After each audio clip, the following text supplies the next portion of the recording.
também já desta sexta-feira, mais um dia de sabatina, mais um dia de entrevista.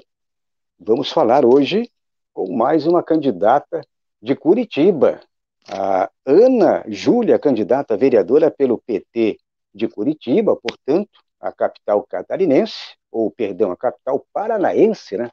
Falei catarinense, a capital paranaense, Curitiba.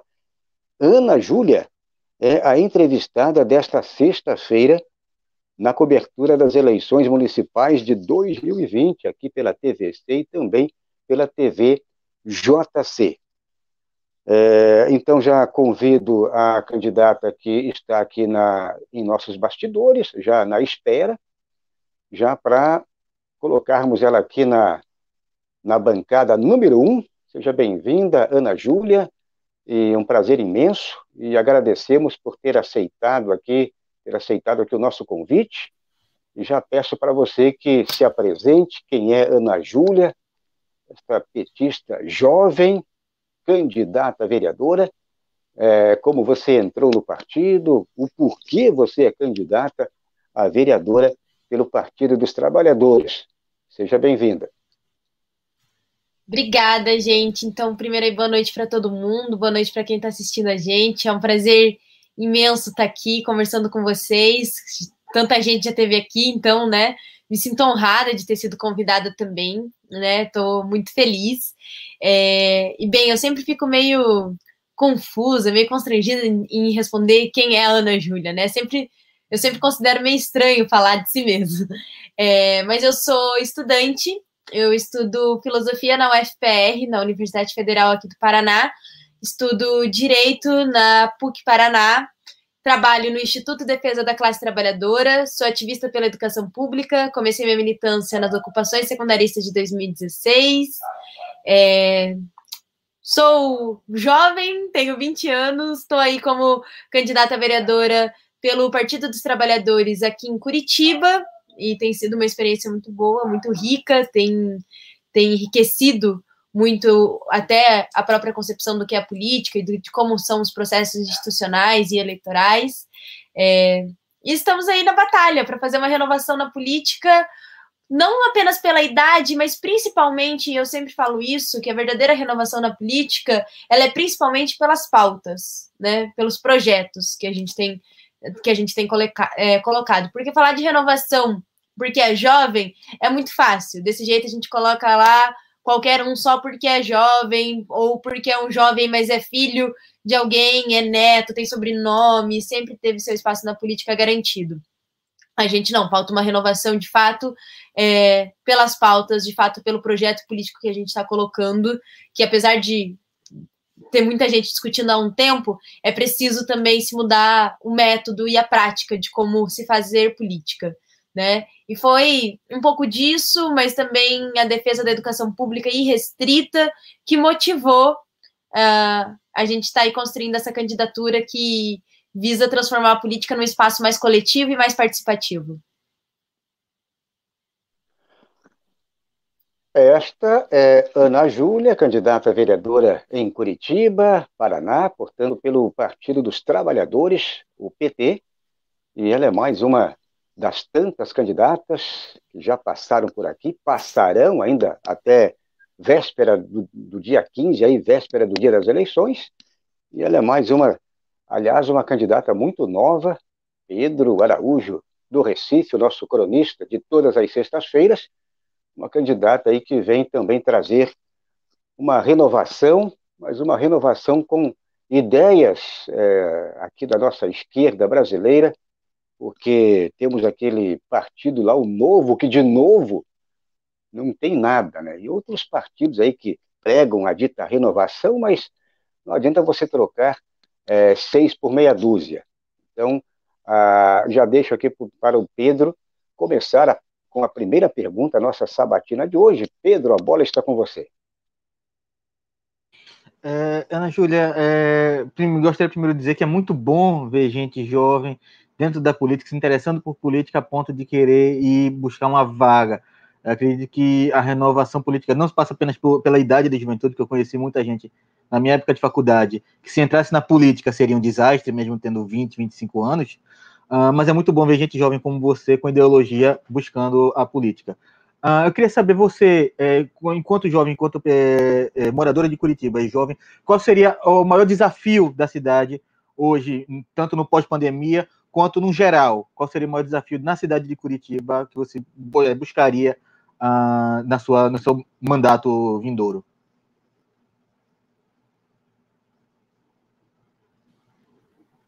Então, Pedro, primeiro, obrigada pela pergunta. E acredito que a maior desafio em Curitiba para quem quer ser vereadora, para a Câmara de Vereadores, é conseguir fazer que, de fato, a Câmara de Vereadores comece a fazer aquilo que é a sua função: fiscalizar a prefeitura, pensar a cidade, legislar a cidade de Curitiba. Isso não acontece hoje. Se a gente pega o trabalho da Câmara de Vereadores, as votações, as atividades, a gente percebe que é um processo praticamente inexistente, faz muito pouco daquilo que é a sua função, né? E isso é um problema, porque quando a gente tem uma parte dos três poderes que não está cumprindo a sua função, não está pensando a cidade da maneira que deveria pensar, não está legislando a cidade da maneira que deveria, a gente não consegue o equilíbrio, a gente não consegue, de fato, promover uma política saudável que esteja voltada para as pessoas. Então, esse é o primeiro desafio: conseguir fazer que a Câmara de Vereadores retome a sua função, que é fiscalizar a prefeitura, fiscalizar o executivo, propor e pensar a cidade, né? Legislar o município de Curitiba. Esse é o primeiro ponto. O segundo, acredito que tem que ser, e tem que ser muito bem trabalhado, que é a minha principal pauta, que é a relação com a educação pública. Curitiba hoje é uma cidade muito rica, que tem um orçamento de 9 bilhões, que tem a condição de ter a melhor educação pública do país, mas não tem por falta de vontade política e porque passa hoje por um grande processo de privatização e de desvalorização dos professores. Então, a Câmara de Vereadores tem uma responsabilidade nisso, né, uma grande responsabilidade nisso, porque, inclusive, em 2017, foi favorável ao que a gente chama do pacotaço do atual prefeito, Rafael Greca. Então, conseguir fazer com que a Câmara volte a, de fato, exercer um papel de fiscalizadora do Executivo e repense a educação pública e a cidade de Curitiba como um todo é um dos maiores desafios. Um desafio que, inclusive, é impossível se fazer sozinho. A gente precisa conseguir eleger na cidade de Curitiba uma boa bancada do que será provavelmente a oposição, né, já que o atual prefeito está liderando as pesquisas. Então, acredito que esse é um bom pontapé: conseguir colocar a renovação na Câmara de Vereadores de Curitiba a partir das propostas, a partir de método, a partir de vontade de trabalhar, vontade de fato pensar a cidade. Sem falar que a Câmara de Vereadores de Curitiba é muito envelhecida, né? E tem aí, em sua maioria, gente que já é vereador por 8, 16, 20, 30 anos. Então, é um trabalho bem longo aí pela frente. Exatamente. O cabide aí é grande, né? Esse tempo todo aí, o sujeito faz carreira, ou seja, ele não larga a teta. Então, está na hora de renovar, não só em Curitiba, mas também em boa parte do Brasil. Estamos conversando com a Ana Júlia, candidata a vereadora em Curitiba, pelo Partido dos Trabalhadores. Já peço para você que está chegando neste momento, estamos começando a nossa live desta sexta-feira. Você que ainda não está inscrito aqui nos canais, tanto na TVC como também na TVJC, faça a inscrição, toque o sininho aqui para ser notificado, dê o like, dê o positivo, e sempre eu argumento por aqui: se você puder ajudar os canais, dê aquela ajuda aí, a mínima possível, mas você ajudará com esse mínimo possível, por meio aqui do nosso financiamento coletivo, os dois canais ao mesmo tempo. Então, colabore. Bom, eu queria agora argumentar com você, Ana Júlia. Vamos falar, você já deu alguns indicativos aí propositivos. Eu queria que você, caso eleita, o que você pretende em termos gerais, mas de forma resumida, né? As suas principais propostas, o que você pretende colocar em prática para o povo aí de Curitiba. Uhum. Então, a gente tem aí 3 principais eixos da campanha, que vai ser as nossas principais linhas de trabalho, inclusive é onde a nossa maior parte das propostas da nossa plataforma, né, circulam. A primeira delas é a educação pública, então a gente pretende conseguir destinar 2,8% do PIB municipal para a educação pública, que coloca daí o município em conformidade com a meta 26 do Plano Municipal de Educação, aprovado em 2016, mas que hoje não está sendo cumprido, e a partir desse maior investimento na educação e dessa destinação de 2,8% do PIB, implementar o custo aluno qualidade, que seria um mecanismo que hoje existe dentro do Fundeb, que foi aprovado aí no mês de julho, se eu não me engano. O custo aluno qualidade é um mecanismo que vai conseguir equilibrar o investimento por matrícula, ou seja, por estudante, e consegue aplicar um patamar mínimo de investimento para a gente conseguir alcançar uma escola que a gente considera com dignidade, que é uma escola com laboratório de informática, laboratório de ciências, de física, de química, laboratório de informática, biblioteca, equipamento para prática de esporte, com banheiro, água, carteira, mesa, tudo, né? Que hoje, inclusive, é um grande problema a partir da infraestrutura das escolas. O CAC também ajuda a destinar um recurso que é possível incentivar na formação continuada dos professores, em plano de carreira. Então, é um mecanismo muito importante que consegue equilibrar e dar equidade na educação pública. Saber exatamente o quanto eu preciso investir na escola que é da periferia, na escola que tem menores índices de rendimento, e quanto que eu preciso investir nas escolas que já estão no centro, das escolas que já têm bons índices de rendimento, que já tem uma estrutura mais forte. E, para além de tudo isso, esse mecanismo, o CAC, ele é um mecanismo de controle desses recursos e que rastreia esses recursos. Ou seja, também é um mecanismo que evita e combate a corrupção ou desvios irregulares do dinheiro público para o setor privado, que é, inclusive, uma coisa que acontece com muita frequência quando a gente fala de educação. Então, com essas duas propostas, a gente consegue viabilizar o fim da fila de espera nas creches. Curitiba hoje tem 12 mil crianças na fila de espera, que, se a gente for analisar, esse é um número pequeno quando a gente pensa em distribuição de vaga, em ampliar a rede pública. Mas é um número muito grande quando a gente para analisar que são 12 mil crianças que não estão tendo acesso ao direito à educação, que não estão tendo como estudar e nem, enfim, qualquer outra política de assistência que perpassa na educação pública. E a gente também trabalha com a questão de alimentação escolar, da merenda escolar, né? Que em Curitiba é um assunto muito forte, porque a gente tem um contrato com uma empresa que não cumpre aquilo que deveria ser a sua função e, inclusive, não dá retorno a uma alimentação saudável para os estudantes. E quando a gente debate escola pública, a gente debate o processo da educação como um todo, e não apenas da escolarização. E é por isso que você tem que se preocupar com a alimentação, com assistência social, com acesso à saúde, com a vida daquela criança e daquele adolescente, para além da sala de aula, para além da escola. Então, num contexto onde, no Brasil, grande parte das crianças tem a sua principal refeição do dia feita na escola, a gente tem que conseguir ofertar uma merenda saudável. E é por isso que a gente quer destinar 30% dos recursos do Programa Nacional de Proteção Alimentar, que é de competência do município, para a agricultura familiar da cidade de Curitiba. Esse é um pouco das nossas propostas no campo da educação, né? Mas aqui a gente debate a sociedade como um todo e um projeto político para a sociedade, e um projeto que entende que se existe uma disputa de classe. Por isso que a gente liga as necessidades da educação também com emprego e renda. Então, a gente tem aí a proposta de políticas de incentivos fiscais ao setor privado para geração de empregos esses com direitos trabalhistas, emprego, então, com carteira assinada e CLT, o que parece básico, mas em tempos de que a gente viveu uma lei da terceirização e uma precarização do trabalho tremenda, e a tentativa da carteira verde e amarela, é importante reforçar cada vez mais.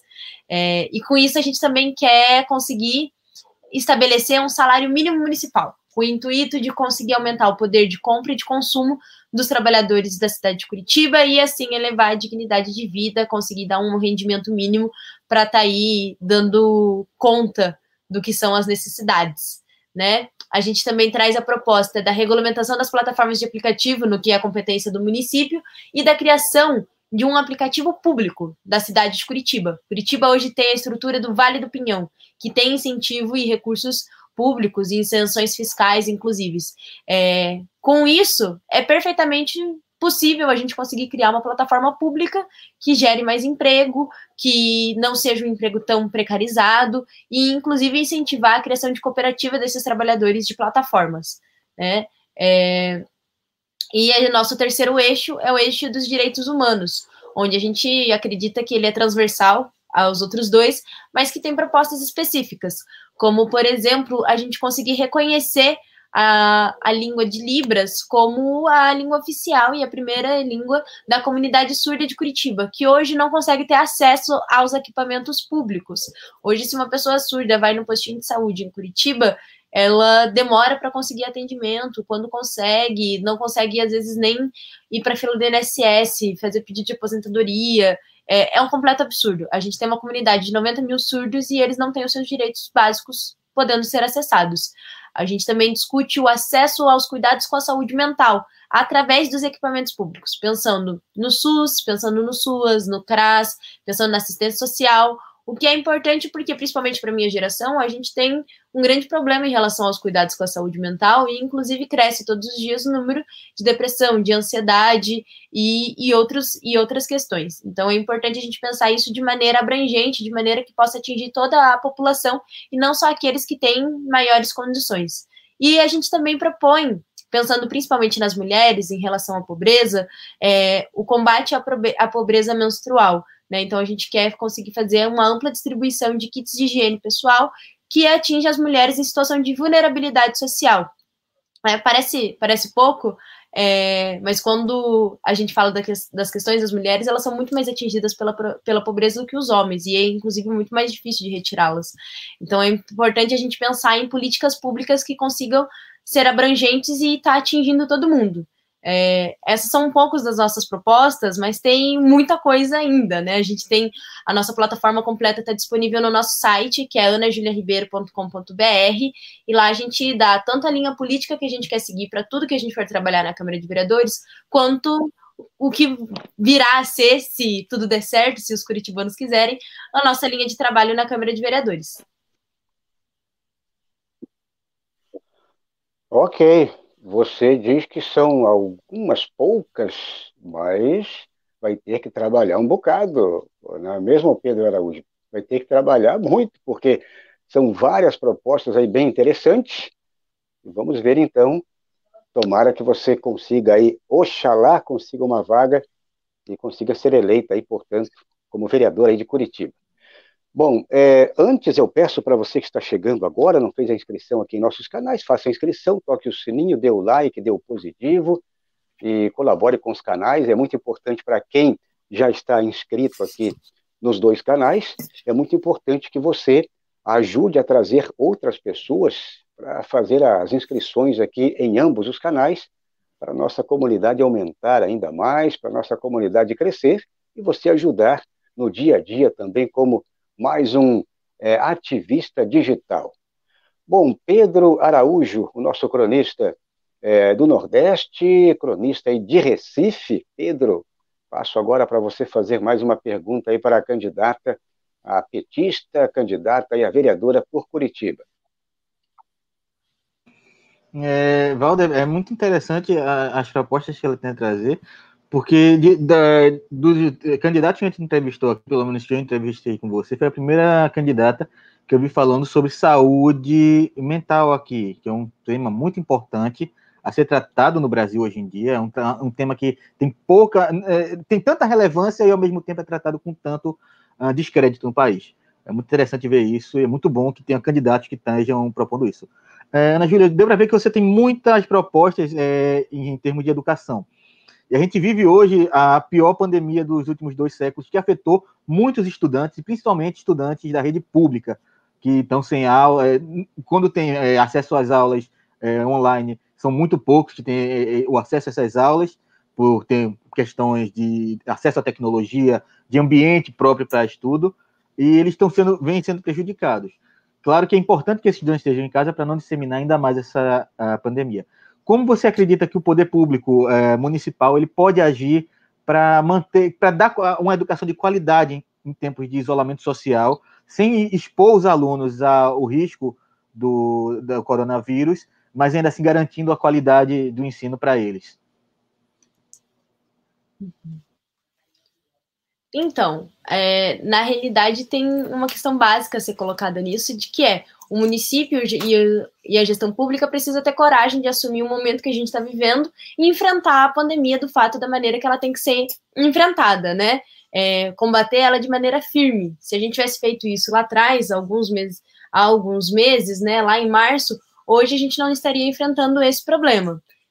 A questão é que a pandemia chegou na situação que chegou, que está incontrolável, e a gente não consegue medir mais os seus danos e os seus riscos, porque a gente ficou num vai e volta impossível. E isso prejudica a questão da educação. Porque se tivesse sido tratada com seriedade, a gente não precisaria ter começado as aulas EADs, a quais, inclusive, eu sou absolutamente contrária. Não consigo acreditar num processo de educação básica que seja possível ter qualidade com aula à distância, com ensino remoto. Não existe essa possibilidade. Até mesmo porque, quando a gente fala da gestão pública e quando a gente fala do direito à educação, a gente tem que falar de maneira massiva e de maneira para todos. Eu não posso usar o que é o direito à educação de alguns estudantes em detrimento do direito à educação de outros estudantes. E é exatamente isso que o EAD faz.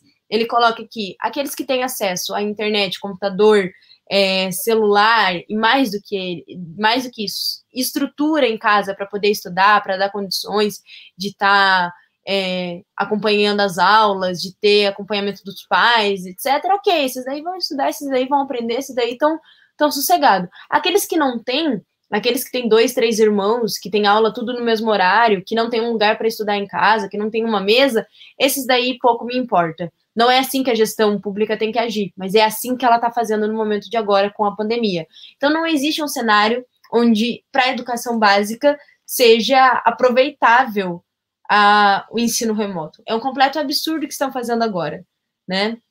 É uma posição covarde daqueles que cuidam da educação do município e uma posição de quem não consegue enfrentar o problema, não consegue contra, muitas vezes, as demandas da população de que queremos uma resposta e não consegue dar uma resposta firme e real, sincera, de que o ano letivo de 2020 foi perdido. Os estudantes não aprenderam, não aproveitaram. Está sendo tudo isso um cenário para inglês ver, né? Então, eu sou muito mais favorável a tratar a pandemia com a seriedade que ela exige para poder resolver o problema, para daí sim conseguir se retornar às aulas. Se a gente estivesse falando de outro cenário, onde a pandemia estaria controlada, onde se foi feito todos os esforços, se foi feito um lockdown decente, um isolamento social firme, seria outro contexto, mas não é isso que a gente está passando. Inclusive, quem propõe a volta às aulas não conhece a realidade das escolas, né? Não consegue entender que é impossível você conseguir manter um estudante longe do outro por 1,5 metro o tempo todo. Não tem condições. Então, a situação é muito mais grave, porque a gente chegou num ponto onde a gente fica meio sem saída do que fazer. Mas ainda assim, o município poderia estar pensando em maneiras mais poupar, de maneiras mais reais e mais dinâmicas e que se aplicasse, de fato, a todos os estudantes de estar tendo algum contato com a escola. Né? Seria muito interessante, por exemplo, se a prefeitura tivesse preocupada em fazer uma ampla distribuição de pacote de internet para todos aqueles que não têm acesso, ou mesmo que seja de computador, tablet ou celular. Né? Isso sim seria quem está preocupado em, de fato, levar o processo de ensino e aprendizado com qualidade. Mas isso não acontece. Se você não pensar numa política de assistência para suprir a demanda que você está criando, é de fato rifar o direito à educação de alguns em detrimento do direito à educação de outros. E a gente sabe muito bem quem sai perdendo nessa equação, né? Ana Júlia, candidata a vereadora em Curitiba pelo Partido dos Trabalhadores. Estamos chegando ao final aqui da nossa sabatina, mas antes vamos falar rapidamente com a nossa comunidade aqui nos chats dos 2 canais. Temos aqui já o Fernando Gregório chegando neste momento. Ele pede likes para os 2 canais. A Deneide Terezinha de Carli também diz boa noite e por aí vai. Bom, a minha internet aqui está com problema, não consigo visualizar mais, infelizmente. Hoje é o dia, o Pedro Araújo. Você por aí também teve um problema de internet. Aqui também estou com problema no chat, não consigo visualizar nada, mas manda um abraço aí para todo mundo, você que está interagindo, você que está mandando mensagem aqui nos dois chats, tanto da TVC como da TVJC, e para quem está no Twitter também, ó, tem o VK já mandando aquele alô, tem outros camaradas, o Marcel Vidal, aquele abraço, também aqui Bruna Y, ela está por aqui também, o Antônio Silva. Bom, aí o nosso camarada Cláudio está interagindo por aí também nos bastidores, o Denis Pinho, aquele abraço aí para o Denis. E, bom, vamos então já pedir para a candidata fazer aqui o encerramento, se despedir aqui do público, o seu número, o número de candidata 13, 13 e... 013. 13013. Então, o zero ali só para contextualizar. Também não errar na hora de apertar na urna. Então é isso. Então agradeço a sua presença e ótima campanha. Esperamos aí, como eu sempre gosto de falar para os nossos candidatos aqui da esquerda, a partir aí de, quem sabe, de janeiro, estaremos te entrevistando não mais como candidata, mas como vereadora eleita, talvez a vereadora mais nova aí da Câmara Municipal de Curitiba. Então, boa sorte, boa campanha e até uma próxima oportunidade. Obrigada, gente. Obrigada mesmo. Foi um prazer estar conversando com vocês. Obrigada pelo convite, pelo espaço. Espero muito que Deus abençoe agora a fala de vocês, porque quero muito retornar aqui como vereadora da cidade de Curitiba para estar conversando um pouquinho aí com vocês. Obrigada mesmo. Boa sorte para tudo. Que o canal de vocês cresça muito. E vamos para cima, né? Que tem muita coisa ainda para a gente conquistar. Ok, agradecemos mais uma vez a Ana Júlia, candidata a vereadora em Curitiba pelo Partido dos Trabalhadores.